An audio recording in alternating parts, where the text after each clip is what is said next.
Hello, everyone. Welcome back to Easy English StoryLab. In this video, you will practice English with a real-life story made for A2 and B1 learners. We will use the shadowing technique. Listen carefully to each sentence, pause the video, and repeat after me. Try to copy the pronunciation, rhythm, and emotion. Do not worry about mistakes. Speaking comes from practice. Now, let's begin the story.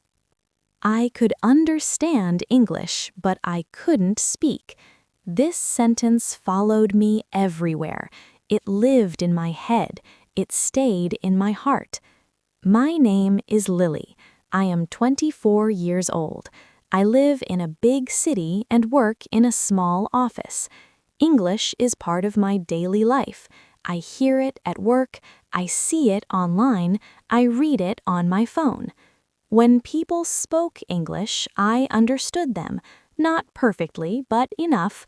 I knew what they wanted. I knew what they meant. But when it was my turn to speak, nothing came out. At work, my team was international. People came from different countries. English was the main language. In meetings, everyone spoke in English. I listened carefully. I understood the questions. I understood the jokes. Sometimes I even thought of good answers in my head, but my mouth stayed closed. When my manager asked, "Any thoughts?" I looked down at my notebook. My heart beat fast. I told myself, next time. Next time never came. During lunch, my coworkers talked about their weekends. They spoke about movies, food, and travel. I smiled. I nodded. I said simple things like, yes, or that's nice. Inside, I wanted to say more. I wanted to tell stories. I wanted to ask questions. But fear stopped me. I was afraid of making mistakes, afraid of my accent, afraid of sounding stupid, afraid of silence after my words. At home, I practiced alone. I watched English videos, I repeated sentences quietly, I spoke to myself in front of the mirror. Alone, I felt confident. With people, I felt small. One day, my friend asked me a question. "Lily, why don't you speak English at work?" I laughed and said, "I understand more than I speak." She looked at me and said, "That's strange." I asked, "Why?" She answered, "Because understanding is already a big step." Her words stayed with me. A few weeks later, something happened. My manager sent an email. There would be a new project. We had to work with a foreign client, and someone had to speak with them. When I read the email, my stomach hurt. My heart started beating fast. I knew what was coming. The next day, my manager called me to his office. He smiled and said, "Lily, I think you can help with this project." I froze. I wanted to say no. I wanted to say I wasn't ready, but no words came out. He continued, "You understand English very well." I nodded slowly. That moment changed everything. After that meeting with my manager, I felt confused and scared. On one hand, I was happy he trusted me. On the other hand, I was terrified. That night, I could not sleep. I thought about the project again and again. I imagined speaking with the client. I imagined my voice shaking. I imagined forgetting words. I kept asking myself one question: why can I understand English but not speak it? The next day at work, I tried to act normal. I answered emails, I finished my tasks, but inside my head, everything was noisy. During lunch, I sat alone and opened my phone. I searched for something like, "Why I understand English but can't speak." I found many videos and articles. People from different countries said the same thing. They understood English, but speaking was hard. One sentence caught my attention. "You don't speak because you are afraid of mistakes." That was true.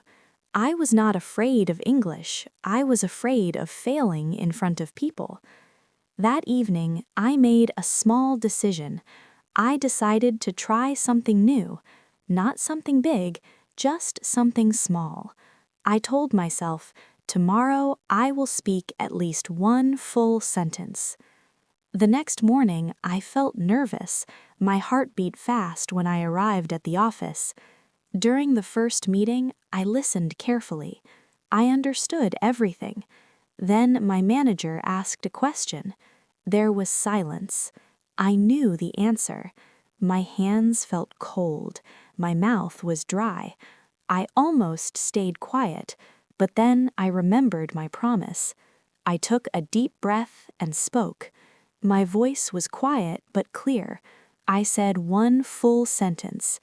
It was not perfect, but it was real. Nobody laughed. Nobody looked angry. My manager nodded and said, "Good point." That was it. That one sentence changed my day. After the meeting, I felt tired but proud. I kept thinking about that moment. Nothing bad happened. In the following days, I continued my small steps. One sentence in a meeting, one question during lunch, one short comment during work. Sometimes I made mistakes. I used the wrong word. I said a sentence in the wrong order. But people still understood me. One afternoon, a coworker asked me something. I did not understand his question clearly. Before, I would just smile. This time, I said, "Sorry, can you repeat that?" He repeated it slowly. I understood. We continued talking. That moment felt powerful. At home, I changed how I practiced English. I stopped only reading and listening. I started speaking more. I used shadowing. I listened to short English stories. I paused and repeated. I copied the pronunciation. I copied the rhythm. At first, it felt strange, but slowly my mouth became faster. My words came more easily. I practiced every day, 10 minutes, 15 minutes, sometimes more. Some days were good, some days were bad. On bad days, I felt frustrated. I thought, why am I still slow? But then I remembered how I was before. I was no longer silent. 1 week later, the project meeting with the client arrived. I felt nervous again, but less than before. The client spoke English with a strong accent. I listened carefully. I understood him. When it was my turn to speak, my heart beat fast, but I did not stop. I spoke slowly. I used simple words. I focused on being clear, not perfect. The client listened. He asked questions. I answered. After the meeting, my manager smiled. "You did well," he said. I walked back to my desk with a strange feeling. I was still scared, but I was also stronger. After that meeting, something inside me finally changed. Not in 1 second, not like magic, but slowly and clearly. I realized an important truth. I could understand English because I had practiced listening for years, but I could not speak because I had avoided speaking for years. Understanding came from comfort. Speaking needed courage. From that day, I stopped waiting to feel ready. I understood that readiness comes after action, not before. At work, I kept speaking, sometimes confidently, sometimes with fear, but I spoke. I stopped hiding my accent. I stopped apologizing for my English. I focused on one thing only: communication. When I did not know a word, I explained it in another way. When I made a mistake, I corrected myself and continued. People were patient. People were kind. I learned that most people do not care about perfect English. They care about understanding. Outside of work, my life changed too. I joined conversations more often. I spoke with strangers. I made phone calls without panic. English stopped being an enemy. It became a tool. One evening, I met my friend again. She smiled and said, "You speak more now." I laughed. "Yes," I said. "I finally stopped being afraid." Fear did not disappear completely. Sometimes it still came back, before important talks, before new situations. But now I knew how to face it. I practiced shadowing every day. I listened, I repeated, I copied the voice, the rhythm, the feeling. Little by little, my mouth learned English, not just my brain. One day, a new colleague joined our team. She was quiet. She listened a lot. She spoke very little. I saw myself in her.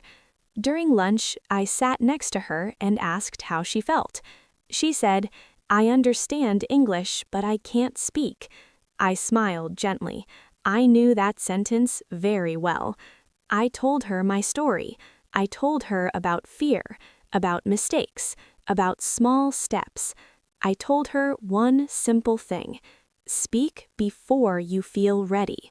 She nodded. I hoped my words would help her one day. Looking back now, I feel proud, not because my English is perfect, but because I did not give up. If you are listening to this story and feel the same way, I want you to remember something. You are not bad at English. You are just afraid, and fear can be trained. Now it is your turn. Play this video again, pause after each sentence, and repeat it out loud.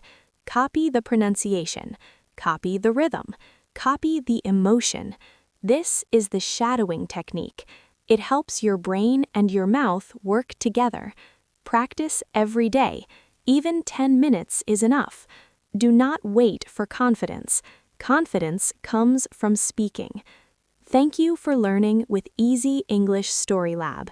Keep practicing, keep speaking, and remember, one day you will speak without fear.